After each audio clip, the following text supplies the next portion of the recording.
co-owner of the United Flag Football League and one of the largest flag football leagues in the state, probably in the nation. Tell us more about Nationwide. it. Nationwide. Appreciate you for having me here. This is a great honor to be a part of this program.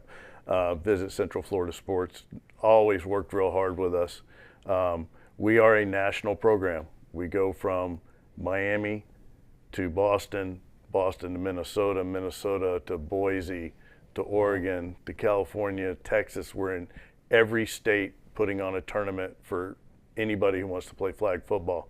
We're the adult side of the world. So we average from the average Joe who, played high school football and says, yeah, I still got it, all the way up to professional athletes who stay in football shape by, getting out and competing against other guys, their talent level. Yeah. So we're a very well-rounded program. The national championships that we do here in Polk County, we're at 421 team registrations. There's going to be just a ton of people out there playing a lot of football. And you've actually had to expand this year. I was reading somewhere, I can't even remember where, but be it Simmers Young, and then also at Northeast Regional Park. Regional. I mean, that's huge. Yeah, we Northeast Regional Park, we're having the normal 6 football fields that are up at top, and then we're using the baseball diamonds, and we're putting the smaller fields on the baseball diamonds. And because flag football has evolved. Back in the old day, it was just 9-man or 8-man or 7-man. That was it. Flag football actually originated from the college and professional 7-on-7 drill. Oh, yeah. Yep. So you took your quarterback, your running backs, and your receivers, and you played them against the linebackers and DBs, and then you took all the big uglies and told them to go over to the other part of the field. Yeah. And that was the drill. Well, then, Florida was one of the innovators of flag football, and a group of guys out of Tallahassee that played for FSU said, hey, we still want to play. What do we got to do? And they came up with rules back in 1968. 68? Yes. Oh, And from wow. there, That's 56 years ago. Yeah. Yes. 57. yes, those guys are actually in the Florida Flag Football Hall of Fame, the ones that created this crazy idea. Wow. But it has grown nationally.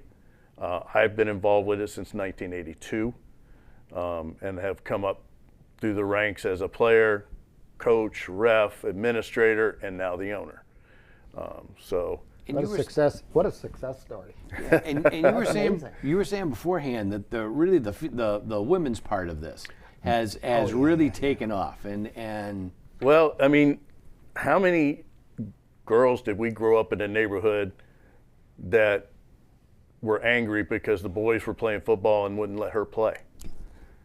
But we know she could, Yep. right? Well, that doesn't happen anymore. These girls get out here, they can sling the ball. The USA team, which we will have probably 75% of them at this tournament coming up, they have been the world champions for, I think, the past 6 or 7 years. The men, which we will have the whole USA team, they're the current champions right now. And with the Olympics coming up, in 2028, I'm not going to speculate on what the USOC's planning on doing, whether they're going to get the Patrick Mahomes and all those Tyreek Hill, the professional athletes, or they're going to get the really great flag football athletes. And, that's the going thing right now on social media. Who are you going to get to play? Okay. The guys who are the world champions already, or the pros, and try and teach them how to play flag football. Yeah. So now this is news to me. I know there are some others. There's some changes to rugby, for example, lacrosse, and all of that stuff. But if I heard you correctly, flag football will be a part of the 2028 games in LA. yes, it will. Okay. Wow. Yes. It'll be in the format of a 5-on-5 group. really, Yes. I mean, Okay. nowadays you have 4-man, you have 5-man, yeah. you have 6-man, 7-man, 8-man, 9-man. And, it's great because it gives all types of athletes the entire chance to play flag football, because 9-man, you have blocking, you have big fellas. Big and ugly. We're really big. I mean, a lot of teams have gone out and gotten old linemen from the NFL to play. Yeah. Then your 4-man is nothing but speed. Speed kills. Yeah. I mean, these guys are throwing one pass, boom, touchdown. The other team jumps up, one pass, boom, touchdown. My poor referees are gassed trying to keep up with these young kids that are still running 4.3, 4.4 40s, you know, and most of our refs are a little bit older. I'm not going to say they're old, but they're a little bit old. Jack's age. But yeah, trying to keep up with these cats is you almost need a motorbike to run up and down the sidelines with these guys. But it's a great sport. The women have really blossomed. Really blossomed. We'll get into that a little bit, because that was, you know, I didn't know that it had grown. I knew that they were active. I knew that they were involved and that they played. Expand on that a little bit. Well, a lot of what happened is that, you know, the girls started playing high school ball. Girls were playing recreation, and it just it was almost kind of crazy. It just like somebody tripped over a rock, hit their head, and said, "Let's do girls flag football," and it just blew up. Blew up. I mean, now every state in the country is trying to put a girls flag football in the high schools. You have your colleges that are doing the same. It's not intramural anymore. It's a scholarship sport where they're going to have national champions. So it'll be ranking right up there with the softball, the volleyballs, and all that. But the recreational side of it is the girls that love to come out and play. And I'll tell you, I've seen some girls' teams that can beat the boys, just flat out beat them. They're just smarter. What are you looking at me for? I think. I was going to say. I think the crazy thing has been the international growth, right? So the flag football coach at Warner is on the Colombian team, correct? Yes, he is. It was on that, represented Colombia in the world's. Yeah, so, it's the world huge growth is It's a huge growth. Whereas in the United States, you know, 15, 20 years ago, the girls were playing themselves. You know, and now, I mean, I think last year's World Championships were held in Finland. Okay. You know, we went over there and won, but you know, it's just grown. I mean, at a pace that you almost can't keep up with.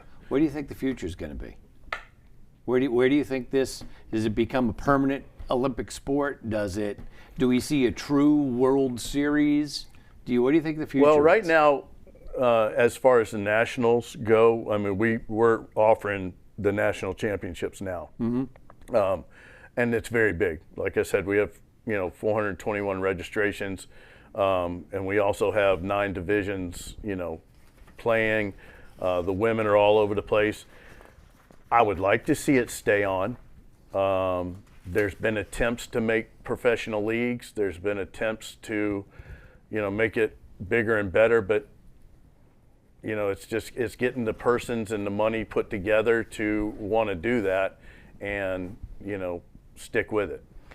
2 things before we close, because I've got like 30 seconds. If people want to get a hold or interested in flag football, this really sounds like something I would like to do. How do they get a hold of you?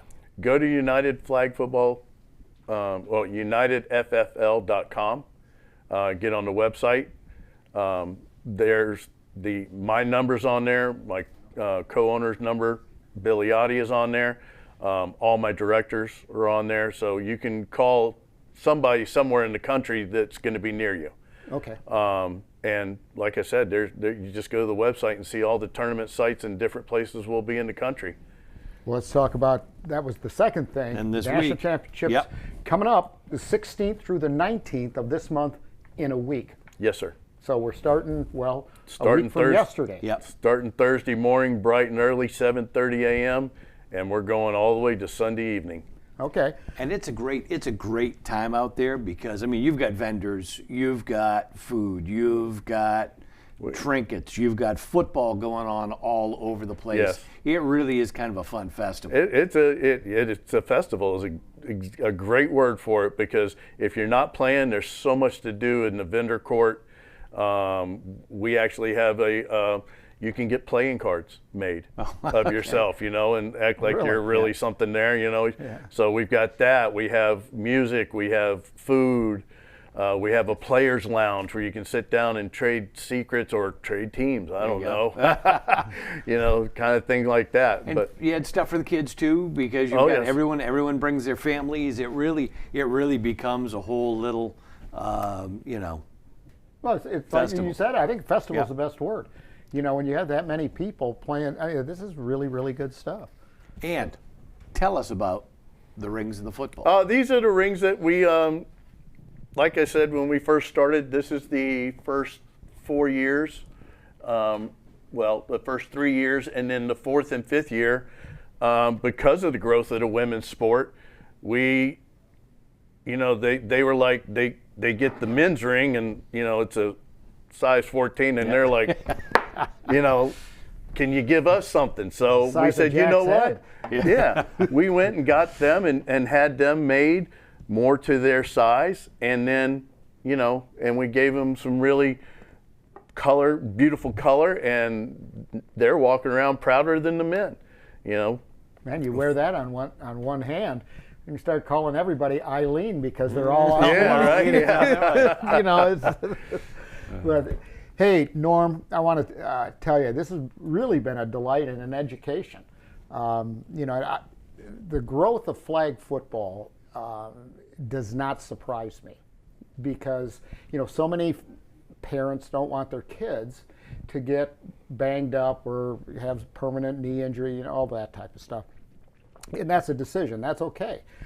But this is an opportunity, whether you're a youth, whether you're an adult, in your case it's adults, can get involved in a sport that is fun, the camaraderie. It's just another opportunity right here in Polk County. It's great.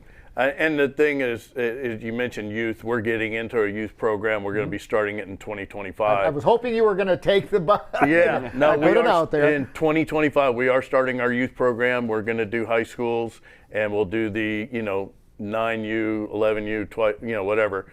But the growth has blown up, and parents don't want their kids getting concussions and things.